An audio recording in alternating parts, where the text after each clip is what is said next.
funsies so people can access it later if they want. But welcome to the Champion Circle, Champion Reads Book Club. I am not your official host today. That's going to be Lauren Cobb. But I wanted to start out by just reading something that just kind of like it illuminated and touched me in a way that is totally appropriate. just because we're recording, you know. But I was reading something in the first chapter, and I wanted to talk about it. But before we do that, we are discussing Think and Grow Rich by Napoleon Hill. And no matter which copy you have, if you've got the original, the Napoleon Hill Foundation endorsed copy, if you have the master copy, if you have, I know there's just a bunch of renditions of it. Whatever you're reading from, it's all the same. It's like reading the Bible, whether it be the King James Version or the New James Version or the hip hop version. It doesn't matter. It's all fantastic and awesome. But welcome, Krista. Let's just check to see. I can hear you.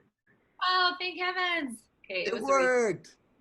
Well, welcome. We're going to get started, and I don't know what Lauren had planned, but I totally hijacked her by just saying I wanted to share one thing, get it off my chest, and then we'll jump into it. But there was something that I was reading. So whether you're following along on one page or another, for me it's page 14, but it's section, it is chapter 2 under Desire, the starting point of all achievement. And we're probably 6 or 7, maybe 8 paragraphs in. And it begins with every person. And it talks about the winning of a human being. But every person who wins in an undertaking must be willing to burn his or her ships and cut all sources of retreat. Only by doing this can one be sure of maintaining that state of mind known as a burning desire to win, which is essential to success. And I loved it because he walks this line, right? It walks this line of like, you need to burn bridges, burn ships. And you're like, no, that's not what we believe. You're like, no, that's not the thing you must do in your life. But he's like, you need to burn all ties with things that keep you from success. And we were like, oh yeah, that's fine. That's cool. You know, that's actually a good thing. You know, I actually appreciate that. And I love that line because, and to reiterate what he says is be willing to burn his ships and cut all resources off from retreat. So it's the retreat aspect. It's to give up, to settle for mediocrity, to not fulfill the journey and the desire which you've set out to achieve. So I love that. That's the opening line. Lauren, I'm going to turn the time over to you. Let's have a good discussion. Welcome, everybody. Good morning. Woo! We should do a power clap. Yeah, we should. 1, 2, 3. A little lag. I need to be better at delaying. So powerful. Yeah. So, well, where is everybody at in the book? Well, I'm reading it for the 6th time, and you know it by heart almost. No, I'm not even close. But I am in chapter 5, but I'm willing to start anywhere. This is the first meeting, so we can start on page 1, chapter 1, introductions. We can start wherever you want. It is all up to all up for interpretation. Well, I'm on chapter 4, so we'll go the first 4. So sounds awesome. Yeah. No, it's been really good, and like I don't know, I've been listening to it and then going back and highlighting in my book. And so it's been good to like internalize it and then go and actually read it, you know. Yeah, it's like that opening little section you just read. It's been really eye-opening because for Ty and I, like, we've been holding on to these lifelines, like his landscape job, you know, different things like that, where we felt like, okay, this is a steady source of income, but like it's quickly, we're realizing that it's not the income we need to support our family, and it's only weighing him down, you know, like tying up his time. And so like literally we're at that point where it's like burn those bridges and just we have to run forward, you know, if we want to make it successful in our own business, because it's not working how we're doing it. So as you're reading Think and Grow Rich, you are relating heavily with personal things going on with you, Right. family, income. That's awesome. That's really cool. I know people who have just read the book with the perspective of just reading it to understand and know and learn the secrets, right? But it's so cool that you've jumped into it with such a personal connection to the advice to be given. That's really cool. Well, and seeing the difference between my perspective and Ty's perspective, because I'm a dreamer and he's the realistic person. And so I'm like, we're going to do it. We're jumping. And he's like, wait a second. Like, he's so frustrated in the moment, but he's so reluctant to take the jump, you know? Like, he's got that Ty, you know, pulling on him, but I'm just like, we're doing it. Yeah. Well, I love that. So let's add some preface to this, because there is some perspective that I think can help. And you've definitely led into it, Lauren, is that this book is so personal to a lot of people. I mean, we're all faith-based people in this room, so I'll go ahead and share it, even though it's on a recorded line. I would say that, you know, for those of us who have read scripture or have read something that's pretty powerful, written a very, very, very long time ago with the intent of guiding those in the future down a path of let's just say a value-based path, right? And whatever that looks like and whoever it is is important that you understand that when something was written, that it was written with the intent of helping people in the future, right? Scripture was left behind an impressive legacy. Now, the legacy that Napoleon Hill left behind, not to compare him to scripture or prophets or anything like that, but to compare what he's done. This book was published and written in the 1930s.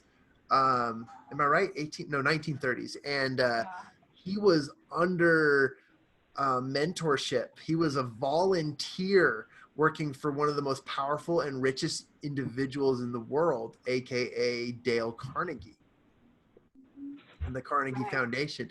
And he approached the Carnegies and said, I will work for you. I will do whatever it takes. I don't need compensation right away. I just want to learn how to be successful.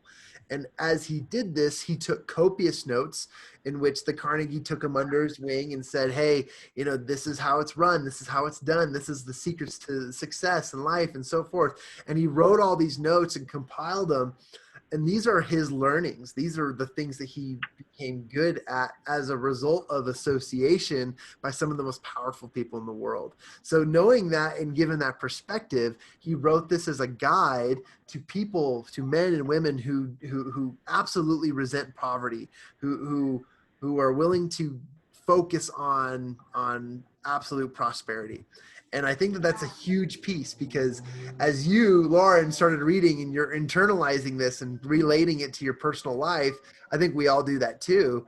It's just so fascinating to know that this was written a long time ago. And because things are really, really outdated, and there are, you know, if they got into specifics about technology, like which cell phone to use and which website plan you should use and which templates to use and what marketing strategies, the truth of it all is these are not outdated values, because they're based on the principles of actual success. And success isn't an easy path, but it is a simple path. And he talks about that in very, very cool ways. All right, sorry. I don't want to hog this. I just wanted to jump in and create that preface, you know, that we all understand that this was written in a long time ago, before any of us were born. And with that said, it was guided towards that exact feeling of, hey, are you willing to burn burn the ships? He uses that term. He says, burn the ships that cause retreat. And I think that's just so cool. Do you know why he said that? I don't. What that quote comes from? So there was a commander in the naval base, and they were fighting a bunch of pirates, and they came across one of I think it was down by the Jamaica area, and it was a big deal, and they had to take over this thing. And basically, the captain pulled everybody aboard and said, "Burn the ships because we're not going home till this is done." Oh, that's right. So there was no retreating. They had to accomplish their goals. There was nowhere to go back to now because they had to accomplish their goals and they had to move forward. And they actually ended up winning that day and taking the island. And like to huge, like they were overmanned, and everything else was going crazy with them. And so that's a quote from a actual naval commander that succeeded in doing that, and he's transported into this. I feel for Lauren right now because I'm in the same spot. I literally burned my ships, and I keep wanting to like build another ship and have my retreat ready for me. And it's amazing to think that as I move forward and go forward in life, that I could build those ships and I could have the retreats, and there's ways of getting out of anything, but I gotta stay on my path. And because I love the chapter 1 is thoughts are things, right? That's what it does, and that's what we do is we have to move our thoughts into things. And if we always leave ourselves a way out, just as soon as those things get hard, we'll jump away, and we'll move away into them. And we need to not do that to ourselves. I think that's where most of us fail in this thinking and growing rich part, is that the whole moving a thought into a thing process is very difficult. It's very time consuming, and it's very hard to conceptualize every piece as you move along. And as long as you have a way out, you're going to take it, and it's going to extend the amount of time. You may be able to still accomplish that, but it's going to extend the amount of time. So you've got to not give yourself a way out. It's tempting right now for me I owned a restaurant for a lot of years, and because of COVID, we closed it. And I moved everything into my new side, working with Julie and everything like that. It is very easy for me. I've been offered, I can't tell you how many jobs and work opportunities just to work. Basically, I've been given a lot of ships, and I've chose not to take them because I need to not surrender. But it's a powerful moment when he says that, especially when you're living it, and it just makes life complicated, easy, and hard all at the same time. Because the easy part is there's no way back. There's no other choice. This is the path I've taken. That's the easy part. The hard part is that there's so many different ways I could just get out of this if I wanted to. Right. Can I piggyback on that just a little bit? Of course. I appreciate where you are and where you're coming from. And I think that so many of us are in that same boat where we could take the 9 to 5s. And it's so funny that you said that, because my daughter last night, as we were talking about school and the week ahead and things, she's like, "Mom, I know that you like being an entrepreneur and everything, but doesn't it seem like it would be so much easier just to get a job?" I'm like, okay. Yes, you see the hardships right now of going through this time, especially having been shut down for so many months and all of these things that we're dealing with. But I kind of said to her, "Alex, can you imagine yourself sitting in school for like from 9 o'clock to 5? Like, just picture that for a minute. It's like, oh, okay, this is not my brain. This is not how I function. This isn't what we do." And it is a trick, because we have to know what we want and how we're going to get the success. And I love that he mentions that several times. I mean, it's kind of a repeating theme, that in order to have that burning desire, and as I started considering how you obtain that, is the clarity, right? It's in that, he knew the capacity to know what he wanted, and the determination to stand by that desire. So that's something I'm always working on, is what is that clarity for me that gives me that burning desire that propels me forward. And it's hard. Like, sometimes it takes sitting down and really meditating to go, okay, this is exactly what I want, to the point that I'm willing to make all these sacrifices to have that thing. And as another quick one on that, I love going into my studio, because I have an audio engineer who maybe some of you have met, but he has tattoos on his face, And he's like, you know, a lot of people think that these are gang symbols or the things. He's like, it's not. If you look at him, you know, it's Texas, it's his homeland, it's a guitar, they're music things. And he says, I did it because that was his way of burning the ships. He knew he could never work for anybody else again with face tats. So he has them because this forces him to make it work. And I love that. I'm like, I love seeing that and remembering I need some almost outward symbol to go, that's right, I'm not going back. There's no other way. This is my life. So Well, Yeah. I'm going to take another book real quick and combine it because I read Think and Grow Rich just a little while ago, and I appreciate the invite. But one of the other books, I love how they kind of combine, because there's this other book, it's called The Great Leap. I don't know if you've read it. It's awesome, by Gay Hendricks. But he talks about moving from your zone of excellence into your zone of genius. I'm excellent at being a lot of things, but I found a zone of genius for myself, and I need to not be afraid to move back into that zone of excellence where it's comfortable, it's easy, and I can do a lot of amazing things. I can cook, I can clean, I can do all the things that you need to do for a restaurant. I can manage. I can do that. They're easy. It's like stepping into an old worn pair of shoes that feel comfortable, you know? But I get so much joy and energy out of what I'm doing right now that's and I can help people, and I feel excellent about it. And that's the scary part that I need to stay in. And I need to not move back into just a zone of excellence or a zone of goodness. I need to be into a zone of genius. Because that's when we thrive. That's when we move it from a thought to a thing. Right. I love that. I think it's super cool too, because, and Chip, I'm really glad you brought in another book and another perspective, because that's what the cross collaboration comes from, as we learn things and compare them to other things. I totally agree with that. I think that there's, if you've ever listened to the podcast How I Built This by NPR, Guy Raz, he talks and interviews a bunch of business owners who have made it. Like they've sold their business or they've made it big. And one of my favorite pieces of that is you find people like Chip described who have a genius in creation, or a genius in building, or a genius in surrounding themselves with great teammates. And whatever that genius is, they will struggle, and then they will have that genius moment where they get the right people in place, where they do the right thing, and then that business blows up, it takes off, it does amazing things.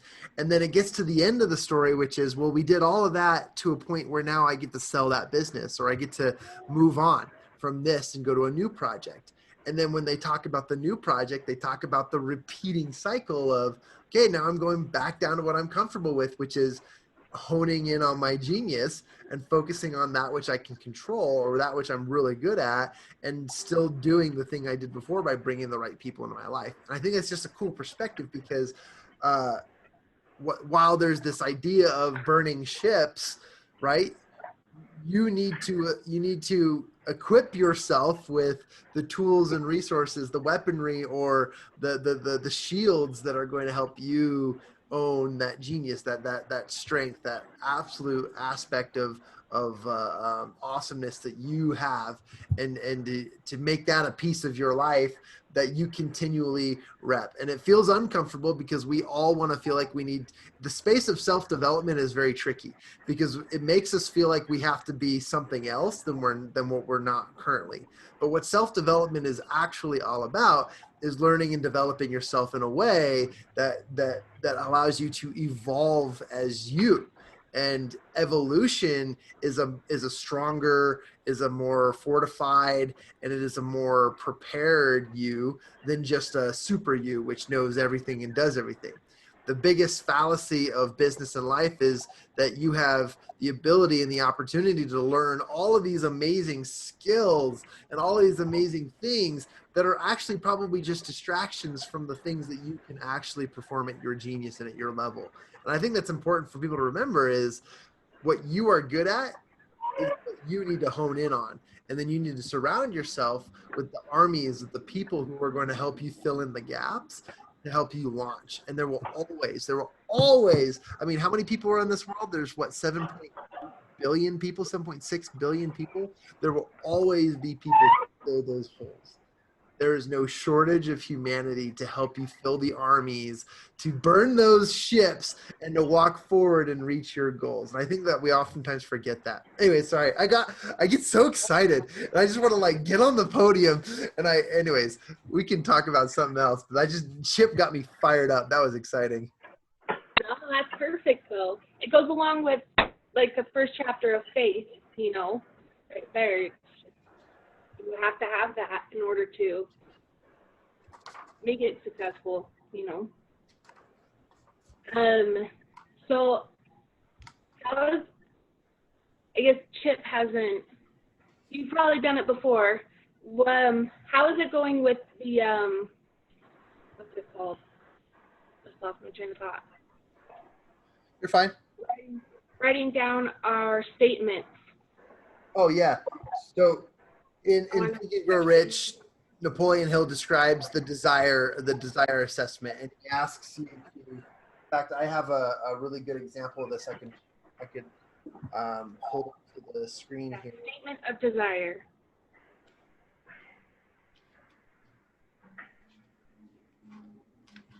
Let me hold it up here. Krista, are you reading it 2 times a day? Now, I haven't been actually following along and didn't know that there was a schedule, so I'd love to do that if, you know, depending on what your schedule is. But I have read it in the past, and I started reading it again recently, but I'm kind of all over. Yeah. I've fallen off the wagon of reading it twice a day. So this week What's I'm the like, twice a day thing? so remember at the first, our first Champion Circle meeting, we wrote down on those cards like a goal, and then we revised it into like a statement. John asked us, well, we read about it in the book, and then you read it aloud 2 times a day to yourself to help you stay focused on your goals. Okay, I had stepped out during that part. If you remember, I had a business call. Yeah. I missed that. That's a good thought. Yeah, so he calls it the statement of desire, and it's just to help you keep on track of like what your focus is, you know. Yeah. But it was really easy in the beginning, and then as life's gotten a little crazier, or I sleep in during one morning, you know, and don't get up before the kids, then I haven't been doing it like I should. So I find myself not in the mindset all the time, you know, of pondering it and living it, I guess, you know. So start again today, and I will too. It's a new beginning. Did. So I was like, I'm going to do it. Well, and where I hit in the book yesterday is kind of like a spot where they say to go back and review all the steps, you know, like review it. And so that's where I was like, I have not been doing my best, you know, like I need to go back and, you know, take these steps. But, yes, I'm doing that. But John, will you kind of expound on the auto suggestion that he talks about? Sure. Yeah, I'd love to. Hold on. One person was trying to jump in and they needed the password. I'm grabbing that. And then I'm also sending a copy of this to Chip. Oh yeah, for the, and this is Grace, by the way, who's my little companion most of the day. Hey, Grace. Say hi. So I just texted you guys a copy, but essentially the statement of desire is simple, and this is the way he starts the entire book, you know, is to write the exact amount of money that you desire, and then to explain how you will what you will intend to give in return for the money you desire. And then I intend to possess this money by placing a date. And then you have an action plan of 1 to 3 items to help you get there. And then you sign and date it to basically confirm it. It's a good document to kind of just like do it, to simplify it. We did it on a 3x5 note card at the beginning of the process of reading this. And so it allowed us to have it so that we can carry it with us every single day. I'm going to send this guy That's like a vision board kind of thing too, right? Yeah. It's like a affirmation statement. I mean, I love it because it gives you a purpose. It gives you a mission statement. And what I've loved, guys, how I don't forget to read it twice a day is I actually just leave it on my mirror. So I put it on my mirror, tape it to my mirror. So every time and I know it needs to be powerful, right? But I do it when I'm brushing my teeth or combing my hair, right? I'm like, the amount of money that I want in the morning is, you know, but I know what I'm saying. And so I say it aloud, which is pretty clear to me, but it's a good place and a good way to remember to do your desire exercise, which is to remind yourself. And the principle of it is to remind yourself of the thing that you want most. And at the Champion Circle, we've been doing the desire activity is for 90 days so that we can achieve our financial goals in a 90-day sprint. I'm going to send Hey, John, yeah. a question about that, or for any of you, what have you found is most helpful in filling that out? Because I'm looking at it almost for the first time, and I know that when I read the book, I thought the same thing. Like, what does it mean in amount of money per month, per year? You know, if it looks like if you have a date that you're having that amount, then is that an amount in savings? How are you perceiving that in a way that's helpful to you? I love it. And I've done this activity so many times and I fulfilled it and I've not fulfilled it, mostly because of my commitment to the desire, right? And I like to tell people that the best thing to do is while I support and love the idea of dream boards, where a dream board is, you know, your overall vision, it's these things you want to achieve. I don't like to think of dream boards as bucket list items, right? I have bucket lists, but those are just checklists of things I want to do in my life. But when it comes to a desire, I think you should choose something that's going to be relevant in a short amount of time, which is why in Champion Circle, we chose the 90-day sprints, is to do things within 90 days. Jason Curtis, for example, a member of our Champion Circle, Jason chose the goal of raising $20,000 in the 3 months that we are going to be doing this, and he's already over halfway. But he's only been reading it once every day, and so that's a very interesting thing. But like he's been doing that because he knew that it was something he could do with his business, where he was at in 90 days. So he decided to choose that number based on that ability, and that's what he wanted to do. My goal, for example, was to fill our first Champion Circle in 90 days. And that was a X amount of dollars expense and revenue return that I knew and no one else knows. But that was because that was my goal. I knew it could be done, but I wanted to do it because it was measurable and quick.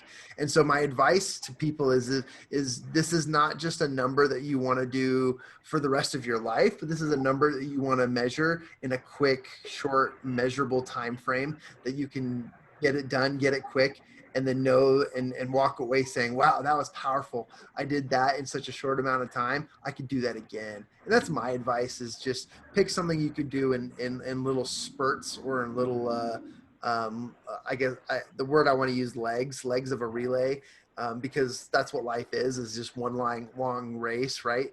Race to the finish, but we want to break it up into chapters. So I don't know if I answered your question, Krista, but Yeah. I guess my advice would be is to pick a number that you feel and desire in the next, 30 days to 90 days, and allow that number to guide you as a result of what ships are you going to burn and turn around and say, I cannot turn back. This is the goal. This is what I want. And most people will start with what they need, right? Jason started off with a need. He says, I need to be making $5,000 a month through my merchant processing business. And I have a way to do that. And so he created that way through his desire statement. So it all depends on the person, right? I obviously I threw some big numbers at you. Don't be manipulated or swayed or anything else by those numbers. Those were just big number examples, but everyone's lives are different. In my personal life, my number is actually pretty small, but I know that I can achieve it. And I haven't done it for so long that I needed that push to say, I'm going to burn these ships and move forward because I need to have this done. And that's always a good way to go. I love There was something else that I've learned that I think somebody built off of this, but when they explained it to me this way, it really made this pop. Meaning that if you don't give your money a place to go, it's not going to want to come. And that's what made this powerful to me. Like, okay, I want this much money, but where's it going to go? That's why he has, what are you going to do with it? What are you going to give back with it? You have to give it a place to go. If you're like, I just want $20,000 in the next 3 months, it's going to be really hard to come. But if you said, I want $20,000 and so much is going to this and this and this and this, and this, these are the places it needs to fill, then then you've given it space and it'll move in. If you just give it an arbitrary number without anything behind it, that's why he's put in there the what are you going to do with it stuff. I've read his before and I love it, but until this other person told me that you got to give it a space, it won't come. Then all of a sudden this clicked in a lot harder for me, and I'm excited to going ahead to actually put this into place again. Thank you, John and Lauren. Yeah. Yeah. Basically, Chip just reiterated word for word, almost verbatim, what Napoleon Hill says. He says, if you do not see great riches in your imagination, you will never see them in your bank balance. You've got to put a purpose in what you're doing. And I love that. I love that. Yeah. So, and when I think about this book real quick, he published this in 1937. You guys realize that was in the middle of the Great Depression. yeah.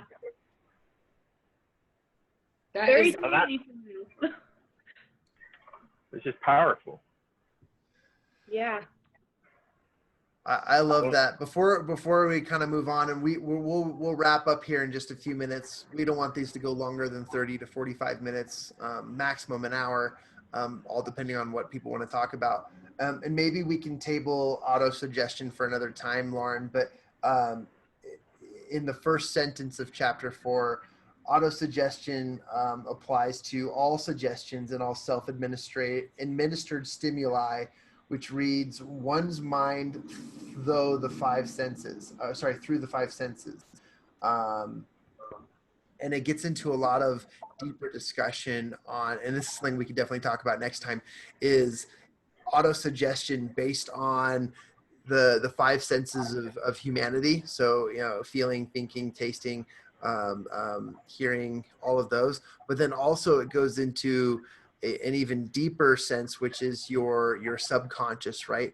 Things that your body has conditioned itself to do on autoplay, though we're not aware of it, and turning the desirability, the faith assessments, the action of acquiring wealth, and turning those into your subconscious, so that your That's where I was like, how do we, I mean, all these steps lead up to that, right? But like, how do you make that big switch? Like, is it all at once, or is it just gradual for everybody? Like, I'm gonna offer some thought to that, though I'm not the master of this. I would just say that there's an idea, and anyone else can rebuttal this or argue it or agree or add their thought. But I'm gonna say pretty boldly that I don't think it's either of the options. I don't think big changes are the let me rephrase this. I don't think it's drastic change, and I don't think it's little steps. I think it's somewhere in between. And the reason why I believe that is because it's not this way or the highway, because everyone's unique perspective is different. However, the principles behind wealth and wealth generation are all the same. And so if we start listening to the value system and the principles, the foundations of wealth, and we make changes in our life there versus change in habits or change in perspective, then you will find success down that road. Now that's all very, very theoretical, right? But in my opinion, you've got to make a drastic change in the way you think and feel and believe and desire in riches versus your actions first. Actions is, I could start reading a book a day, but the book is going to give me knowledge, but it doesn't matter because if I don't take action on the knowledge, I'm not actually going to fulfill anything. So reading becomes a pastime instead of an action time. So you've got to believe and desire the riches and the wealth before. And here's another thing, and I'll let anyone else answer it, but it's not, and I don't want to get too woo-woo-y about this, but you've got to believe that you're worth it, right? You've got to believe that you deserve it. And the second you believe that you are worth millions of dollars and you're worth millions and millions of wealth and prosperity, when you know your worth, and maybe your worth isn't a financial number because it's far greater than that, right? But it's definitely something that you believe that you can. Now anyone can say, oh yeah, well, I desire $1 billion and I think I'm worth $1 billion because I'm a $1 billion person, right? And that's a perspective and a thought. But at the same time, internally, if they don't believe it and they don't take the action to burn the ships behind them and move in that direction, then it's just a thought. So the most important thing about riches and wealth is the faith behind it, right? The believing that you're worth it, that you absolutely deserve the desired amount that you put on that paper. So that's my thought. I love it. Yeah. I'm going to say that is a beautiful thought. And I think it comes back to taking that time for yourself to say, I'm worth, the time that I have to read, like you just said, it's an action item. Not being passive about the things that actually propel us there, including knowing what our desire is, but also that our capability of that, because we believe in who we are, and that takes time. Yeah. To change your thoughts, because we're conditioned to believe so many negative things about ourselves. We just are. The programming happens from the time that we're little, through our childhood, then through business, through whatever failures want to come in and also reinforce that you're just not good enough. It takes really specific, clear reprogramming, I think, to get back to that place of not only am I worth it, but I have the capability of achieving. Yeah. That's time. That takes time and intentional effort. Right. True. I love that. Great addition, Krista. That's a beautiful thought. Thank you for getting there. I like everything everybody said, because what I found in life is that it's like eating an elephant, right? You can only do one bite at a time and you can't do too much. But what I found is that when you get that little spark, like you're reading these books or you're doing something or somebody says something, and you get that spark of, holy cow, I could be worth it. Uh-huh. I think a lot of times we get that spark and then we decide to shove the whole elephant in our mouth and be like, I'm worth $1 million, I can do all this. But I think what we need to do is step back and stop and say, oh, let me build this spark and let me make it into a little flame and to a little fire and into a big fire and then into a cooking fire and then just get it bigger and bigger and slowly work that way. Because I've known it's a really great self-sabotage method to have that one thing and get roaringly fired up and started on a spark and then just smash it down with all these other things and fall back into that unbelief that, oh, I'm not that good. I'm not that person anymore. I'm not the person I wanted to be. I couldn't reach what I wanted to reach. And we just need to focus on that spark for a while. Build the spark. Maybe have another spark start. Just kind of and nurture them and build them up and not worry too much about being a Jon Kovach or being one of you guys, not being that awesome right now, being me and working on what I need to work on in those little steps. And that's what I found. If I don't do it right, I mess up on all the time. If I don't take that little spark and build it and nurture it and make it so it's a very fortified thing before I take the next step, then that one goes out and then the other one goes out and I find myself crying on my bed, not knowing what to do, thinking I'm a loser and a failure. Where I'm not, I just stopped I killed my spark. Yeah. That was beautiful. Love it. Yeah. Well, should we end with that for today? Yeah, let's wrap up by either writing down or making just a quick declaration of something you're going to do between now and the following weeks, right?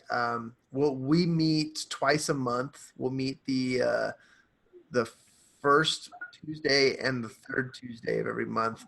Again, this is not required to anybody. This is just optional. It's fun to get in and have these discussions. We'll also record them and post them in the group. And I think that'll be awesome.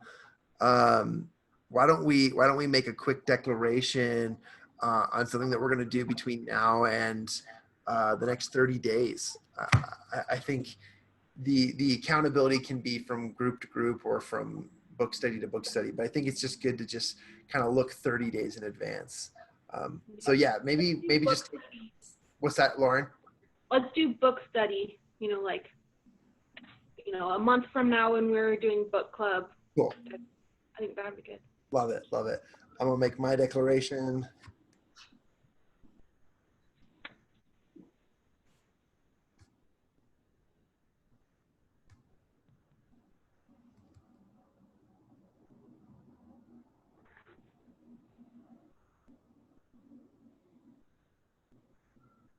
And I'll start. I declare, I declare that between now and the next 30 days, every conversation that I have about money, I will make sure that I will strategically use verbiage and words that are positive and make money an important factor and an exciting factor, a positive factor in my life, rather than a negative. Even if it is paying bills, even if it is owing the bank or owing loans, I will talk about money in a positive way. So that's my strategic declaration. Awesome.